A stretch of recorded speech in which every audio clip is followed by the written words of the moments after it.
আসসালামু আলাইকুম। ওয়ালাইকুম আসসালাম। তোমরা দেখছো ভাগ, আর এখন আমি দশমিক ভগ্নাংশে ভাগ করাবো। 88 পৃষ্ঠা বের করো। 9 এর 2 তাই বলছো তো নাকি? কি আছে?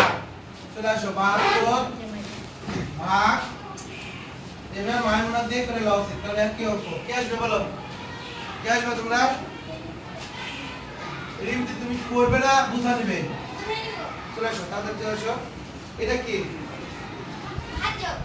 এটা ভাজক সবসময় নিচে থাকে না? এতটুকু বুঝতে পারলে নাকি? বুঝতে পারছো? এটাকে আমরা পূর্ণ সংখ্যা করবো। কি করে সংখ্যা করবো? পূর্ণ সংখ্যা করবো। কাকে করবো? ভাজককে। ভাজককে পূর্ণ সংখ্যা করতে হলে তোমার এই 1.2 রাখো। এই দশমিকের পরিবর্তে আমরা পাবো 1 আর একটা সংখ্যা আছে, সেজন্য একটা পাবো 0।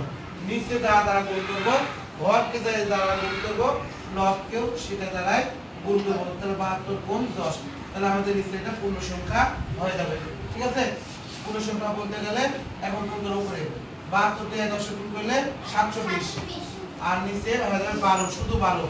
বুঝতে পারছো কি কথা বলো? তোমরা যদি রাখো করো দেখবে যে 12, তাহলে 72। তাহলে 5 বারাম 60, 6 বারাম 72, 6 বারাম 72, এই যে 0, 12 শূন্যের মধ্যে পাওয়া যাবে 0 বার, 0 বার। ঠিক হয়ে গেল। কি কোথাও সমস্যা থাকলে আমাকে বলো। দশমিকের পরিবর্তে 1 একটা সংখ্যা আছে, সেটা হচ্ছে 0। শুধু আমরা উপরে কি আছে, যদি এত গুণ থাকতো বা এত থাকতো আমরা উপরে দেখবো না, শুধু আমরা ভাজককে পূর্ণ সংখ্যা করবো। ঠিক আছে? সবাইকে অনেক অনেক ধন্যবাদ। সবাই ভালো থাকো, সুস্থ থাকো। Tata, bye bye.